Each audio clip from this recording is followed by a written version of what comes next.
오늘 새벽에 나오신 여러분 감사합니다. 오늘은 설교 제목 스가랴 12장 설교 제목 그날에 라는 제목 가지고 말씀 나누고자 합니다. 저는 12장 말씀을 3개의 단락으로 나눴는데요. 1절은 창조주 하나님, 2절부터 9절은 예루살렘의 회복, 10절부터 14절은 간구하는 심령이란 제목 가지고 3개 단락 나누고 제목 붙여보았습니다. 자, 여러분 스가랴서 우리 계속 보고 있는데요. 오늘 스가랴서 12장을 볼 텐데 스가랴서는 총 14장으로 구성이 되어 있고 1장부터 8장까지는 8개의 환상과 회복을 다루고 있고 우리가 저 어제까지 본 9장부터 11장까지는 예루살렘의 회복과 심판에 대해서 기록이 되어 있습니다. 그리고 마지막 단락인 12장부터 14장까지는 예루살렘과 이스라엘이 회복이 어떻게 되는지 마치 클라이맥스, 절정을 이루는 것이 바로 12장부터 14장까지의 말씀입니다. 먼저 12장의 시대에 대해서 좀 먼저 말씀드리고 싶은데요. 이 12장의 시대는 이스라엘 백성들이 그렇게 꿈에 그리던 포로에서 나와서 하나님의 은혜 가운데 성전을 지은 지 약 40년이 지난 시기였습니다. 성전을 지었으니까 얼마나 기뻤습니까? 그런데 저번에도 말씀드린 것처럼 학계가 나중 영광 이전 영광보다 더 크리라 라는 말씀 갖고 부푼 기대 가운데 하나님의 은혜 가운데 성전을 지었는데 그때는 이제 성전만 재건이 되면 즉각 임할 줄 알았던 메시아의 왕국의 영광은 보이지도 않고 여전히 주변 이방 민족들의 위협과 경제적인 곤핍이 이어지니까 백성들의 깊은 회의와 영적인 불감증에 있었던 시대가 바로 스가랴 12장입니다. 쉽게 표현하면 우리가 이런 거예요. 하나님을 잘 섬겼는데 하나님이 나에게 은혜 주실 줄 알고 영광이 임한다고 했는데 기다리는데 오지 않은 상태. 영적 불감증 혹은 영적으로 탈진한 시대가 언제냐 바로 12장의 시대인 겁니다. 그래서 오늘 말씀 준비하면서 오늘 어쩌면 하나님께서 영적으로 탈진한 사람들에게 좀 넘어지고 있는 사람분들에게 정말 이 말씀이 위로와 소망이 되는 오늘 귀한 말씀이 되기를 소망합니다. 자, 1절을 보게 되면 이스라엘에 관한 여호와의 경고의 말씀이라 라고 해서 12장을 보면서 회복과 위로를 준다고 했는데 여기서 경고라는 단어가 참 저는 눈에 띄었어요. 그래서 여기서 경고라는 것은 무엇인가 잘못해서 경고를 주는 뜻이 아니고 이 경고는 훗날 하나님께서 그들의 앞날에 이루어질에 대한 엄중한 예언이에요. 쉽게 표현하면 소망과 위로의 말씀이 바로 경고다 이렇게 보시면 좋겠고요. 그래서 그런 경고하신 후에 1절을 보게 되면 중반부터 보면 여호와라고 시작하면서 그가 누구신지에 대해서 정확하게 선언을 하고 있는데 저는 1절 하반부에 보게 되면 제 눈에 사로잡힌 것을 보면 사람 안에 심령을 지으신 이가 이르시되 라고 했어요. 천지를 지으시고 만물을 지으시고 또 무엇을 지으셨다? 심령을 지으신 이가 이제 말씀하신다라는 거예요.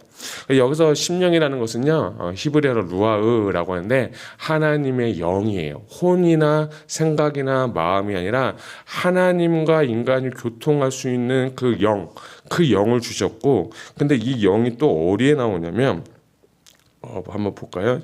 그 영이 어디 나오냐면 12절 같은데 네, 그 영이 맞나요? 잠시만요. 예. 10절이네요. 네. 내가 다윗의 집과 예루살렘 주민에게 은총과 간구하는 심령을 부어주리니 라고 할 때 여기에 심령하고 1절에 나와 있는 사람 안에 있는 심령 루아우 동일한 단어인 거예요. 저는 1절의 말씀, 1절과 10절의 말씀이 이 단어가 참 제 눈에 띈 것은 뭐냐면 하나님께서 우리에게 무엇을 주셨냐면 심령, 루하흐, 영을 주셨는데 그 영을 통해서 하나님이 회복시키겠다라는 거예요. 그러니까 12장의 전체적인 저는 메시지는 받은 은혜는 뭐냐면 하나님의 영이 임하면 그 심령이 살아나고 그 영혼이 살아나는 역사에 대해서 이 12장부터 시작이 되는 말씀이라는 거예요. 그래서 12장에 여러분 아까 말씀드린 것처럼 넘어지고 좌절하고 쓰러졌을지라도 간구하는 심령 하나님의 영이 임하면 우리의 영이 살아난다. 할렐루야. 이것을 여러분 믿고 오늘 정말 이 말씀으로 승리하는 여러분 되시길 바랍니다. 또 하나 이 말씀이 에스겔 11장 9절에 보니까 내가 그들에게 한 마음을 주고 그 속에 새 영을 주며 그 몸에서 돌 같은 마음을 제거하고 살처럼 부드러운 마음을 주어 라고 하면서 에스겔도 동일하게 무엇을 준다? 새 영을 허락하신다는 거예요. 포로기에 있던 자들, 정말 낙심된 자들, 하나님께서 그들에게 주시고 싶은 메시지는 뭐냐면 위로와 소망을 주면서 낙심하지 마라, 좌절하지 마라, 넘어지지 마라, 내가 널 도와주겠다, 내가 너에게 너의 심령 새 영을 부고 성령을 부어주셔서 네 마음을 기경시켜서 내가 이제는 뭐하겠다? 회복시켜 주시겠다라는 말씀이 바로 저는 이 12장 말씀 통해서 큰 은혜가 저에게 되었어요. 저는 이 말씀 보면서 말씀을 준비하고 읽으면서 너무 은혜가 준 거예요.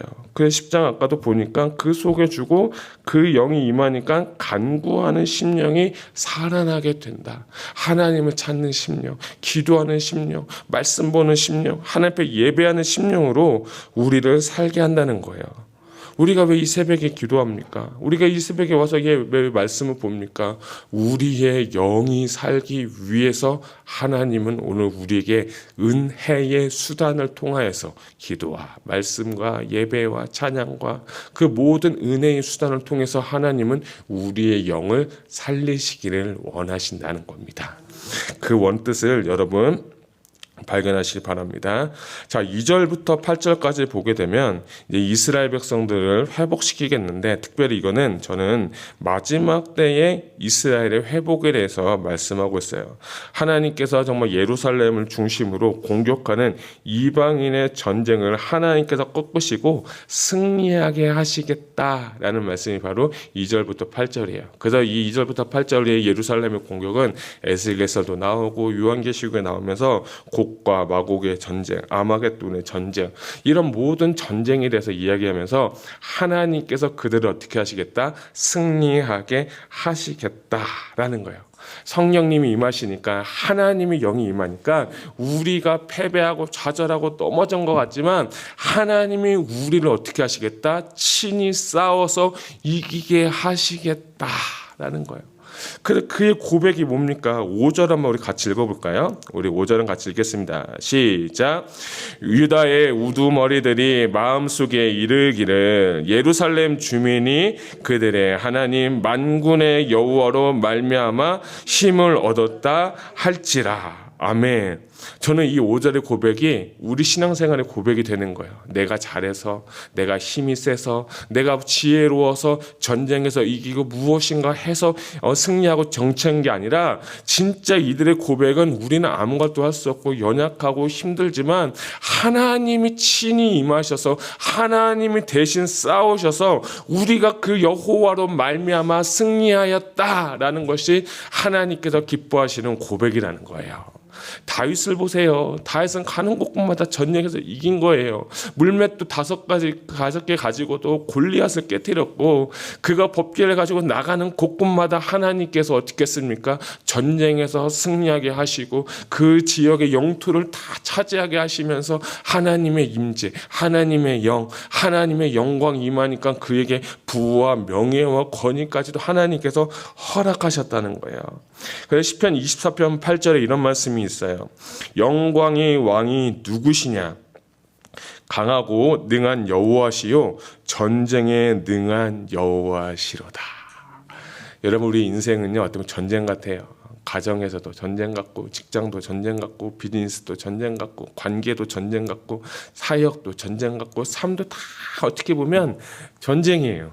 근데 성경에서는 딱 하나를 가르쳐주고 있는데 승리하는 비결에 대해서 알려주고 있는 거예요. 전쟁은 네가 하는 게 아니라 누가 하는 거다? 하나님 여호와가 하시는 거다. 여호와께 맡겨드려라. 그러면 여호와께서 이기게 하시고 우리가 고백할 것은 뭐냐? 하나님이 하셨습니다. 하나님이 우리를 이기게 하셨습니다 라는 거예요. 근데 전쟁에서 승리할 뿐만 아니라 8절을 보게 되면 그날에 여호와가 예루살렘 주민을 보호하리니 그 중에 약한 자가 그날에는 다윗 같겠고 다윗의 족속은 하나님 같고 무리 앞에 있는 여호와의 사자 같을 것이라. 전쟁에서 승리한 것도 감사한데 하나님께서 보호하게 하시고 다윗 같겠고 다윗 족속은 하나님 같고 무리는 여호와의 사자 같다. 하나님은 우리를 이렇게 make strong, 우리를 이렇게 스트롱하게 사람으로 만들어 주시겠다는 거예요. 그러니까 하나님의 능히 이기게 하시고 영이 임하니까 하나님이 역사하신다는 거예요. 자, 그래서 우리 10절은 같이 한번 읽도록 하겠습니다. 10절 한번 보겠습니다. 시작. 내가 다윗의 집과 예루살렘 주민에게 은총과 간구하는 심령을 부어주리니 그들이 그 찌른 바 그를 바라보고 그를 위하여 애통하기를 독자를 위하여 애통하듯 하며 그를 위하여 통곡하기를 장자를 위하여 통곡하듯 하리로다. 아멘. 10절은 두 개의 단락으로 나눌 수 있어요. 첫 번째는 간구하는 심령 부어준다 라고 하는 게 첫 번째 단락이고요. 그들이부터 통곡하리로다 라가 두 번으로 두 개를 나눌 수 있는데, 첫 번째 이 상반부는 아까 말씀드린 것처럼 하나님께서 심령을 부어주니까 그들에게 어떤 심령을 주냐? 간구하는 심령을 허락하여 주신다는 거예요. 우리가 간구하고 우리가 기도하는 건요, 내가 간구하는 게 아니라 하나님이 진짜 임하게 되면 내가 하나님께 기도하고 간구하는 그 마음과 태도가 달라지게 되는 거예요. 이스라엘 백성들에게 하나님의 영이 임하니까 그들에게 그런 놀라운 역사를 하나님께서 허락하시겠다는 거예요. 그 결과로 뭐를 말하냐면, 이게 하반부로 보면 찌른 바부터 바라보면서 쭉쭉쭉 보게 되면, 이것은 이 1차적인 것은 뭐냐면, 예수님께서 십자가 달려 죽으실 때 그가 찔림을 본 것은 로마 병정들이 보았어요. 요한복음 19장 37절에 보니까 그들이 찌른 바 그를 바라보리라 라고 하면서 이미 예수님의 십자가 사역에서 이 예언의 말씀이 성취가 되었어요. 뿐만 아니라 요한계시록 1장 7절에도 보면 볼지어다 그가 구름을 타고 오시리라. 각 사람의 눈이 그를 보겠고 그를 찌른 자들도 볼 것이요 땅에 있는 모든 족속이 그를 말미암아 애곡하리니 그리하리라. 아멘. 해서 10절부터 끝까지 나오고 있는 그 모든 구절을 하나의 핵심 메시지가 요한계시록 1장 7절에 압축돼서 나오는데, 약간 요한복음은 예수님께서 실제로 그 말씀을 성취하셨고, 또한 요한계시록은 이제 다시 오실 메시아를 이제 보게 된다는 거예요. 근데 이것의 1차 원독자가 누구냐면 유대인들이에요. 유대인들이 보고 그렇게 보게 될 것이라는 거예요. 그러니까 유대인들, 너희들이 찌르고 그 예수님을 그거 한 것을 보게 되고 그 결과로 심해 통곡하는 심령 가운데 애통하는 자가 되겠다라는 거예요. 근데 이것처럼 말씀 예언은 반드시 성취가 되었고, 우리 또한 그렇게 예수님의 오심을 보게 될 것이다 라고 하는 것이 바로 스가랴의 예언서예요. 그래서 하나님의 영, 성령이 임할 때 우리에게 회개하는 심령을 부어주시고 우리를 회복시켜 주시겠다라는 거예요. 그리고 나서 12절부터 14절까지 보게 되면 족속들이 굉장히 많아요. 12절에 보면 온 땅의 족속, 다윗 족속, 그리고 나단의 족속, 그 다음에 13절에 레위 족속, 그리고 시므의 족속, 그리고 14절에 남은 모든 족속, 모든 남은 족속을 하면서 보니까 이게 무슨 뜻일까 하고 좀 연구를 해보니까, 족속들이 뭐냐면 다윗의 족속은요, 나윗과 나단의 족속은 왕족들을 의미하는 거예요. 왕족들, 이스라엘 왕족들이 회개하는 게고 하나님 앞에 돌아오게 되겠다라는 거고, 13절에 보면 레위 족속과 그리고 시므이 족속은 그들의 제사장들, 하나님께 예배하고 경배했던 그 제사장들까지 다 회개하는 심령을 준다고 했고, 14절은 모든 남은 족속도 각기 따로 하고 그들의 아내들 따로 하리라고 하면서 이게 마무리가 되는데요. 이것은 뭐냐면 이스라엘의 상류층 가장 높은 곳으로부터 낮은 모든 그 평민들까지 모두가 다 이스라엘 백성들 하나님 앞에서 성령이 임할 때 회개하게 될 것이다 라고 하는 것이 바로 이 이야기를 하는 거예요. 그래서 이것은 우리 지금 시대로 보게 되면 유다 족속들, 이스라엘 백성들만 회개하는 것이 아니라 성령이 임할 때 이방인들도 다 같이 모든 족속들이 회개하게 되고 심령이 살아나게 될 것이다 라고 하는 것이 바로 마지막 절입니다. 근데 저는 이 12장을 보면서 반복되는 단어가 또 눈에 들어온 게 있어요. 3절, 6절, 8절, 11절을 보게 되면 3절은 그날에는, 6절은 그날에, 8절은 그날에, 11절도 그날에, on that day. 그날에 거예요. 야, 그날이 어떤 날이냐? 주님께서 우리 지금 신약시대에 살고 있는 저희는요, 예수님께서 재림하는 그날에 이러한 일이 반드시 일어나게 된다는 거예요. 1차적으로 볼 때는 이스라엘 백성들이 회복하는 시간이고, 12장의 전체적인 우리에게 주신 메시지는 예수님께서 재림하는 그 시간이라는 그 때가 저는 마음 가운데 굉장히 다가왔습니다. 그날에는 우리가 주님을 보고 주님과 연합함으로, 주님이 오셨기 때문에 그분과 함께 연합하면서 영원한 생명, 영원한 천국에서 그분과 함께 동행할 줄로 저는 믿습니다. 자, 그런데 저는 그날에는 미래적인 시점이 아니라 한 가지 더 드리고 싶은 말씀은 현재적인 지금 이 시간, now 또는 프레젠트, 이 시간으로 저는 또 한 번 더 해석을 해보고 생각을 하고 보게 되었어요.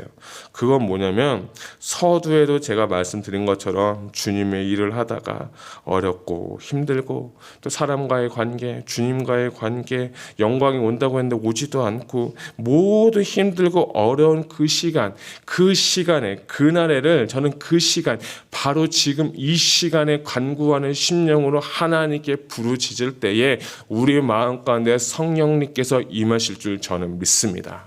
그날까지 갈 필요 없어요. 그때까지 기다릴 필요 없어요. 하나님께 기도하고 간구하는 모든 심령에게 하늘의 문을 주시고 지금 이 시간에 이 장소에 하나님께서 역사하실 줄 저는 믿습니다. 그래서 이 12장의 결론은 무엇입니까? 우리 다 같이 성령님을 구하고 하나님의 영이 임해서 오늘 말씀과 기도와 찬양을 통해서 오늘 딱 하루만이라도, 진짜 딱 하루만이라도, 다른 날은 모르겠어요, 하나님의 영이 임해서 내 답답했던 심령, 갈급한 심령, 깨어진 하나님과의 관계가 회복이 되어서 여러분이 영이 정말 심령이 간구하는 심령이 되어서 주님과의 온전한 연합과 온전한 하나님의 치유와 회복이 있는 날이 되기를 주님의 이름으로 축복합니다. 어쩌면 12장의 말씀은 우리 이 공동체에게 주시는 하나님의 메시지입니다. 그날이 아니라 바로 지금 이 시간입니다. 우리 다 같이 성령님을 구하시고 성령 체험하며 능력을 경험하는 귀하고 복된 하루 되시기를 축복합니다. 기도하겠습니다.